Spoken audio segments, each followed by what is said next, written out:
we do anti-dumping. And there are few areas that we can do some subsidies in terms of trying to help the masses to defray some cost and rest up. I think those are some of the things. Definitely, I want to share the same view with them that protectionism is not really so much in Nigeria and even in the world as vast. Thank you. Fantastic. Thank you very much, Mr. Ghana. Thank you very much, yeah. Mr. Ghana. Yeah. I seem to have an echo, so perhaps you can switch off, mute yourself. That's better. Thank you. And I mean, it's good to hear you comment on the fact that Nigeria seems to be slightly removed from the global protectionism challenges. And finally, over to you, Dr. Olumuyiwa Alaba, who is representing Dr. Tayo Adeloju from the Nigeria Economic Summit Group. Your thoughts on global challenges and nationalist protectionism. Thank you very much. And if we look back at the COVID period, we will know that,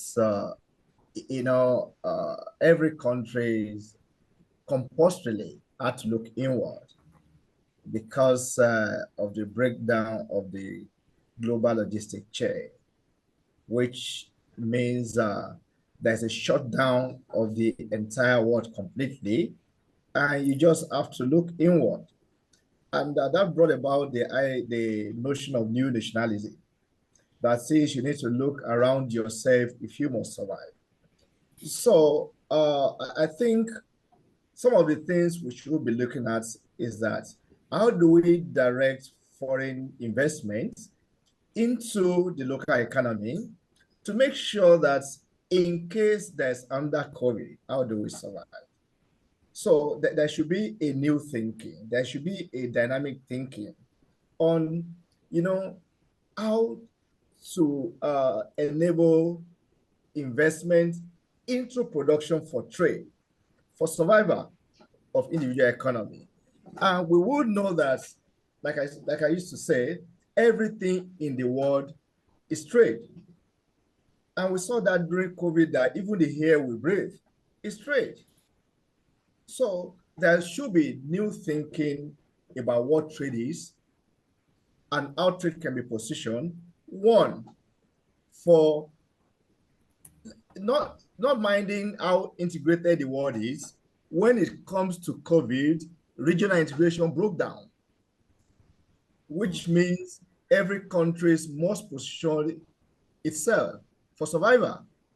So we need to rethink the global value chain in such a way that even when there's connectedness in global value chain, one must think again that in case of repeat of a crisis, how do we survive? So in that wise, there's new nationalism. Like the director said, the principle of the WTO is clear about protectionism, but also there's what we call fairness in international trade. Even when you are to open up and everything, there is room for fair trade. And according to trade theory, trade must be beneficial to all participants. And trade cannot be beneficial to all participants if there is no fairness. And with fairness comes some element of protectionism for you to survive as a weaker economy or as a weak economy. So there are several articles of the WTO on safeguard and remedies, which actually permits countries to protect. But your protection must come within specific rules of the WTO. There are processes. You cannot just shut down that you are protecting. There are processes, and WTO lay down the processes. And there are other clauses like Article 24 of the WTO, which allow for regionalism. And there are articles of WTO, Article 19, on enabling clauses that enables country to apply this rule to protect itself so that it can gather energy to compete in the global space. So protectionism is not bad, but it has to come within the context of the global rule. Let me stop here. Thank you. Excellent. Thank you very much. Really very, a clear way of sort of encapsulating the conversation thus far. New nationalism, again, calls for renewed thinking of our trade and obviously repositioning.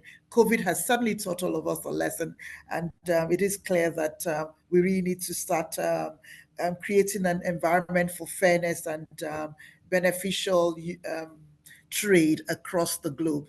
I will, on that note, hand the panelists over to David Brown. Thank you. Thank you, Anne. Thanks, everyone. And yes, I would like to throw a first question to John Humphrey, His Majesty's Trade Commissioner for Africa.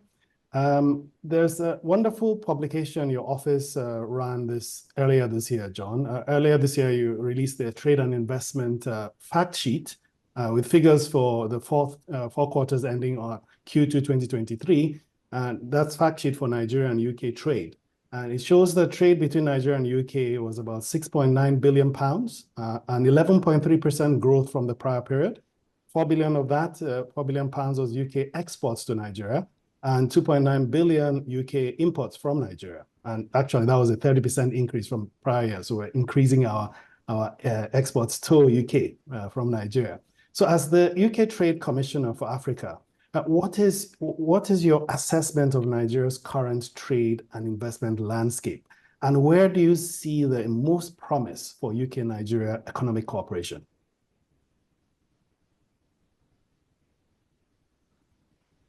Let me find my way to take myself off mute. So thank you, David. Thank you very much for the question.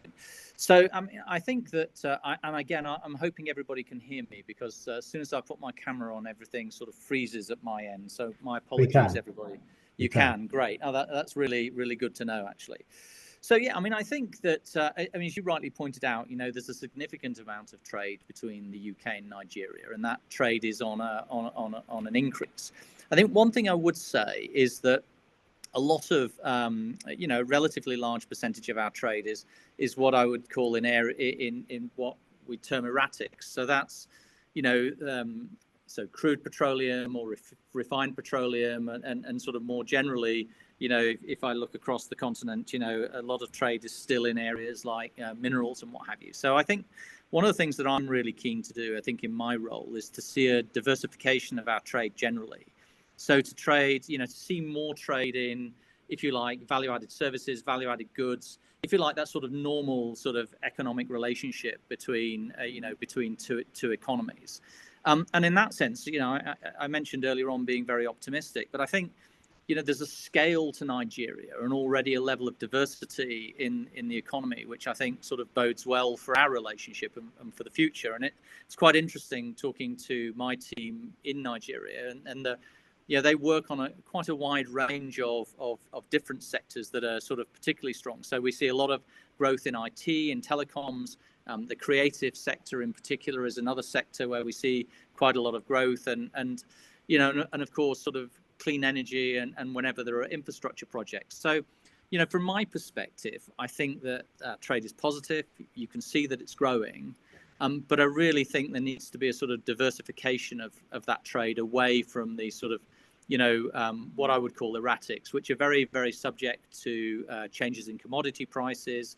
And of course, as we look to the future and the transition, away from sort of fossil fuels, for the UK, for Nigeria, I think that's going to become very, very important. Thank you very much for that response, Mr. Humphrey. I'm just going to move over to Mr. Ghana for our next question. Mr. Ghana, with Nigeria's recent strides in policy reforms, what are the critical sectors you believe will drive the most investment in the next few years? And how is your ministry planning to support these sectors? And that's for you, Mr. Ghana.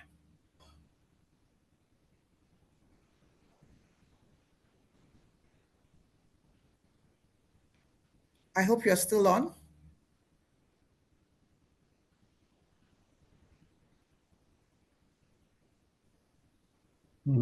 Maybe we'll just jump to Mr. Mahmood. Maybe I can just Please. ask. Hello? Yeah, okay. Yeah, there we go. Hello? Hello? Please go ahead. Go ahead. All right. Thank you very much. Yeah, you are right. There are a lot of areas the government is doing and really attracting a lot of investors all over the globe.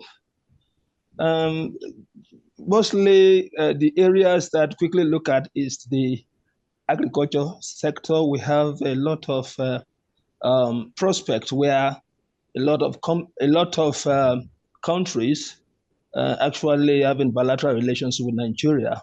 I really focus on those areas. Another area that is very, very, very prospective is the area of energy, renewable energy.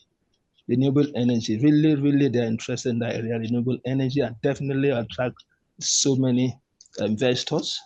And all the ones that the bilateral relations are working on, they are really emphasizing that. As another area that really, really very, very prospective is the area of power, which is, I mean, in the area of solid minerals. They are really interested in all those areas that they really want to invest in Nigeria. And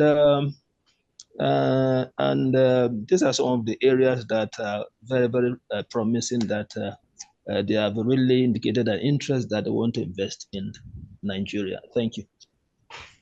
Thanks very much. Perhaps a follow-up to that. You know, it was great to hear in fact, you used the word power and I think almost receded. But solid minerals is one sector you picked up. What is your ministry doing to actually prepare us for these investments or investors? The ministry is definitely, we are the facilitators. They working with the Ministry of Solid Minerals, and actually they are really interested in several areas in terms of this solid mineral that they want to invest in. And we have generally have some incentives and some other things that are liberalized to be able to attract investors to come in, especially a lot of areas where that has been opened up and ease of doing business to be able to ensure that they can come in to be able to invest in Nigeria. And that's the areas I think I'm thinking of. Thank you. Thank you. We'll perhaps speak a bit more later. Okay. Right. Yeah. Thank you, Dr. Ghana, for that. I'll just quickly move on to Dr. Mahmood. Hi, Doctor. And we, of course, I mean, the news is awash with our Naira, right? Our Naira is key. And just as John had mentioned that trade with the UK, I mean, the currency exchange is such an important thing. So foreign currency or foreign exchange volatility can be a significant barrier to trade. We all know that. So the recent huge devaluation was followed by a rapid tapering down in the rates and in fact improvements with, I think Bloomberg recently said the Naira was the best performing currency in the world just recently. What measures is the Central Bank of Nigeria currently taking to stabilize the Naira and make Nigeria a more attractive investment destination? Thank you very much. I think the most stunning factor in terms of driving investment, in terms of attracting trade, or attracting capital into the economy or facilitating trade, has been around, one, the unpredictability of our exchange rate regime, the non-transparency of that regime, and the kind of district distortion that we bring into it by our interventions or our what we call visible hand in economics. We don't allow market mechanisms to play out, so investors, traders cannot predict where the rates will go. They cannot make business decisions ab initio. They don't know how to put in their price mechanism and see whether it's going to be profitable to even export or import from Nigeria or even make investments in Nigeria. So exchange rate is extremely critical, and that is the pricing factor that determines whether a trade will be profitable or not. Yes, like you mentioned correctly, there was a liberalization of the market, which led to, yes, I agree with you, was an outright devaluation of the naira, and then subsequent, further depreciation of the naira, particularly at the parallel market, which is the market that a lot of people look at, even though from the central bank side we say that market is very small, but we've come to realize that that market drives rate within the economy. So it's important that we also anchor expectations in our market, which is what we're doing now. So the liberalization was one to close the windows. You have exchange rate for SMEs, you have exchange rates for SMEs, you have exchange rate for oil importation. So I have exchange rate for government activities. So the discussions were numerous, and then the liberalization was one. And in any case, for global trade and also our multilateral partners, IMF, the World Bank, what we call a multiple exchange regime is not acceptable. It's not acceptable best practice, or exchange rate controls or exchange controls. It's not also very transparent. It's just like the same protectionism that we're talking about, or even exchange rate subsidies. So the collapse of those segments of the market, one, brought in transparency. Two, it also shows to the external bodies that, well, this market is becoming more dependable, it's becoming more open. The forces of demand and supply are allowed to play out, and that does not mean that we will not deal with infractions or those that do some arbitrages that are against the ethics of the market. We want as much as possible the market system to drive the rates, and your exchange rate is not determined by how much force you use or how much campaign you do about your naira, how much you speak about your currency, but it's determined by the volume of trade that, one, is attracted into the economy, and two, you can do it on the other side. Ordinarily, the depreciation of naira is supposed to drive export, but if you don't have anything to export, the depreciation of naira will translate to inflation, and by extension, inflation will translate to wages, cost of living, and all that. So unemployment will start coming, your GDP will go down, and then your revenues and all that will also start depleting. Then you come into infrastructure requirement, then you will not be able to finance production, which will lead to trade or export, or all that. So it was important that the exchange rate mechanism is very efficient. Efficient in the sense that the price discovery system is orthodox. It's not by who the governor of central bank likes or who the director of trade exchange likes and said, okay, you can buy exchange at this rate, or you can buy it. It's an open system, and that is what the world wants. We always emphasize that it is not the rate itself. It's critical, but it's not the most critical. What is most critical is the stability of the rate and the efficiency of that rate. So if you're able to find a rate that was stable within a manner of deviation of not more than 3% over a 1 year, 2 year period, businesses can plan. But where it is changing on daily basis, your best option is to wait and see things turn out to you must do. So, and that waiting is dangerous for any economy.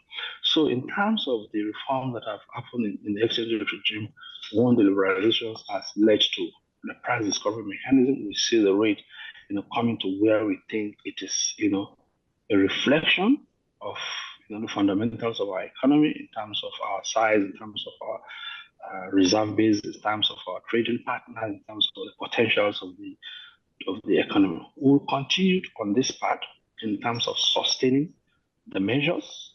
We're not fixing the rate, we're not holding the rate at any particular place, but in terms of enabling this mechanism, invisible hand, to drive the rate to its most efficient level.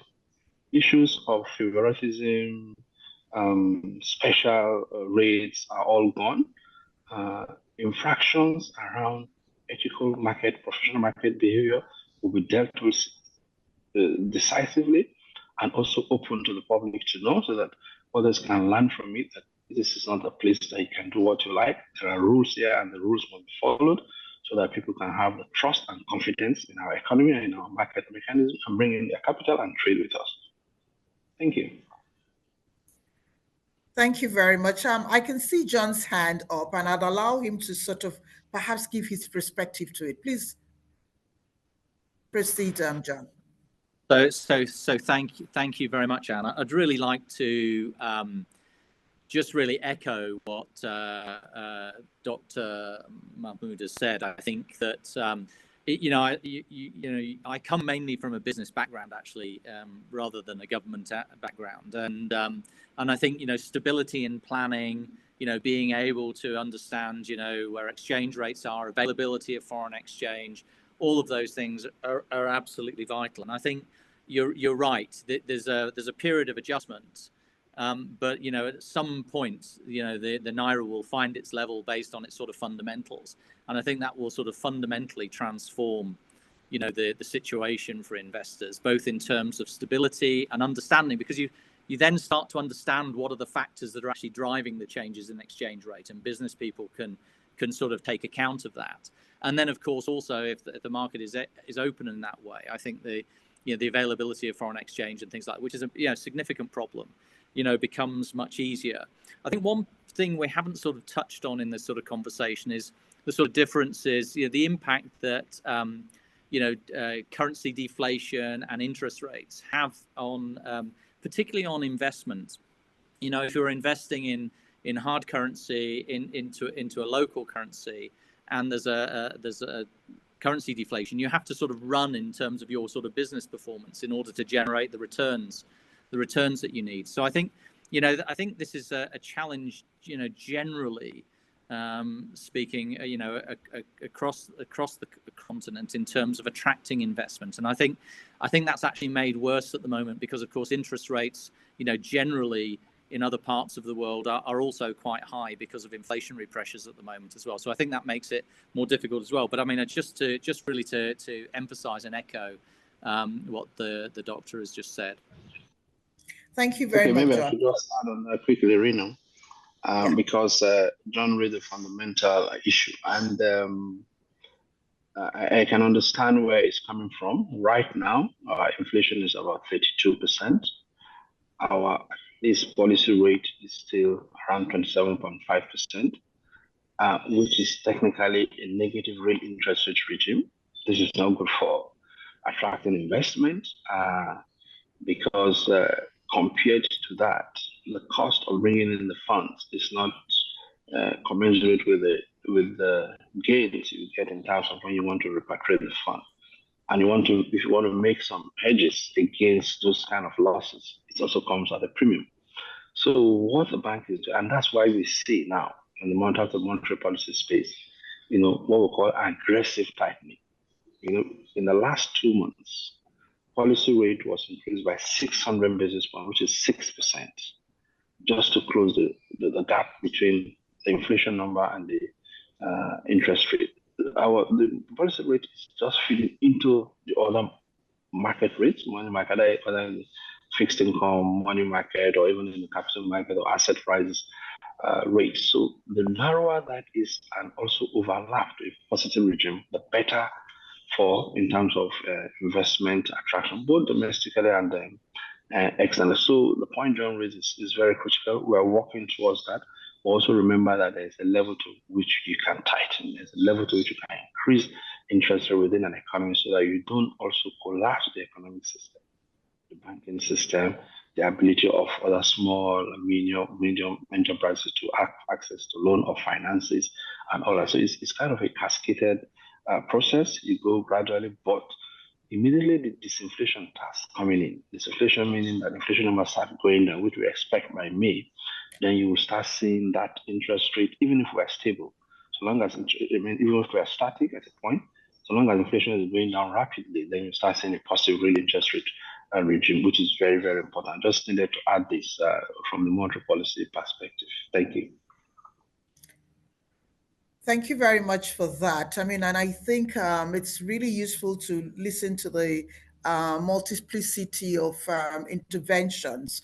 I think the critical point for the country is really sustainability of these interventions to ensure that our interest rates come down and we continue to get active trade and investment in the country. So I'm just going to ask Dr. Olumuyiwa Alaba, who is representing Dr. Adeloju from the Nigeria Economic Summit Group, the next question. The NESG has been instrumental in shaping policy. We noticed that when the new government came in, there was a lot of input and support by NESG. So what emerging markets within Nigeria do you believe holds the most promise for growth and development, and why do you think that's the case? Recognizing within the context of our theme, which is really potential opportunities as we rethink trade and investment. So over to you, Dr. Alaba. Well, thank you so much. And like you rightly said, when the new government was coming in, the NESG, and let me state that we have quite a number of policy commissions at the NESG, which cut across all economic issues. And like I said, all economic issues are trade, sports, women empowerment, all of them are trade, because you build capacity for people to be able to contribute and generate income for the economy. So everything, to me, is trade. The sector or the aspect of the economy that I thought holds significant promise for the entire economy, entire macroeconomy, is the power sector. Power sector is interconnected to every other sector. And, recently there was Ulubalo about putting some people in band A and this. I am in band A, according to my disco. But, in the last, my last purchase of power for 100,000 Naira used to give me close to 1,700. It gave me 413 now. But the good thing is that, I have renewable energy facility in the house, which gives me 24 hours of electricity without much depending. And to tell you, in the last 2 weeks or so that this thing has been increased, the power supply is actually worse off than what we had. It's actually worse off, to be honest. So before now, if I have a deadline, I can't sleep with my two eyes. Once light goes, I run to a hotel, to seek an abode so that I can actually be productive.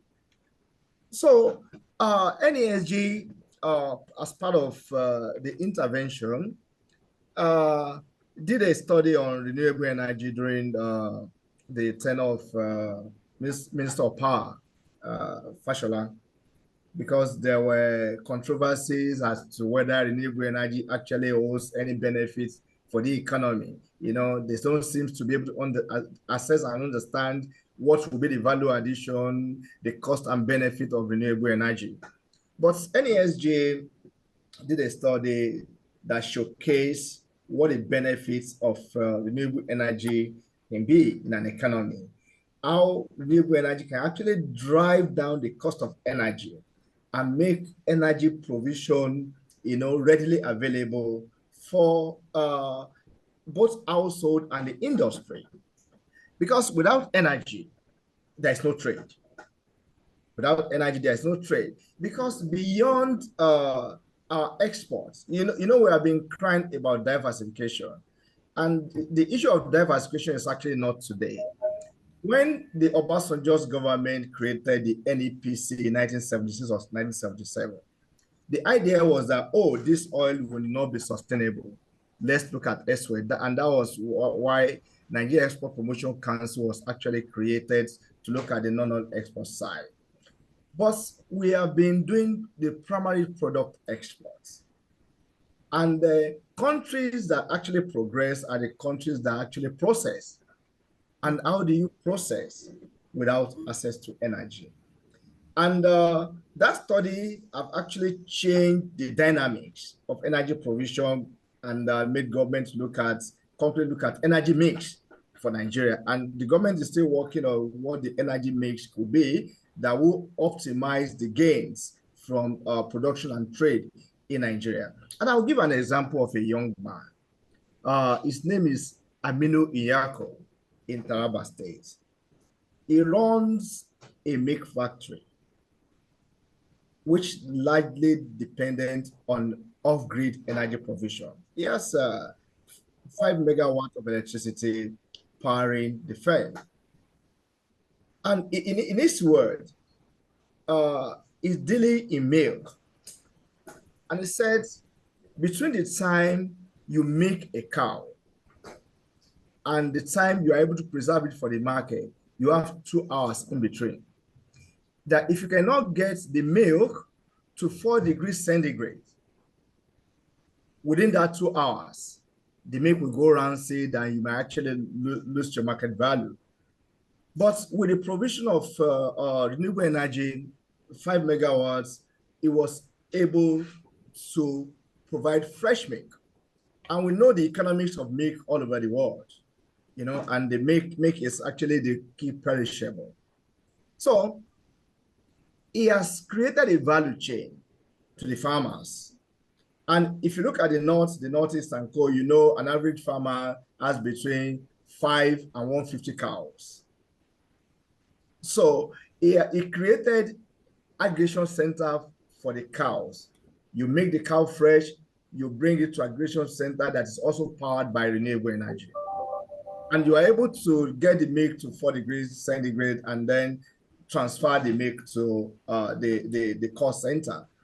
And the guy is making millionaires out of people that similarly have no hope, you know, in their domain. And he also has been able to aggregate and generate fresh milk. And is making a lot of money because he doesn't have to think about grid supply of power. He's thinking about off-grid power. And let's then cascade that to establishing aggregation centers in some parts of Nigeria. You can, all those food, staple food processing zone, you can actually turn them to aggregation processing center. And we can create aggregation junction where there will be multimodal transport hub, you know, and, you know, we can make a lot of money by attracting investment into processing powered by renewable energy. And we can make millionaires out of rural people. We can spur up economic prosperity. We can create a value chain that will go into the world. And for instance, if you go to the UK, there are so many Nigerian indigenous foods that are now being sold by the Pakistani, Indians, and co. You know,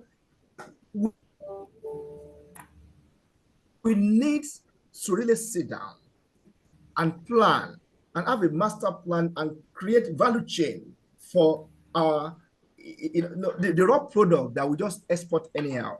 We can attract investment into processing. We can create industry out of processing. And we had several initiatives. We have Commerce 44 product. We have 1 product per local government. We have 22 product by NEPC. We can actually galvanize all these policies and bring in, you know, energy mix that will ensure processing, that will ensure aggregation, that will ensure, you know, having a locomotive to export. You know, a locomotive is just, you aggregate so many MSMEs and connect them to a big firm that will lead the exportation. It will be responsible for processing and quality control. It will be responsible for meeting up of standard. So energy can do a lot in terms of spurring prosperity, in terms of diversification in terms of foreign exchange earnings for Nigeria. There are so many countries that does not have oil, but they are, they are doing pretty well. So I will also appeal to the Director of Trade. There must be, and the chamber also, there must be a concrete rethinking on connected investments that actually can add value to the national economy.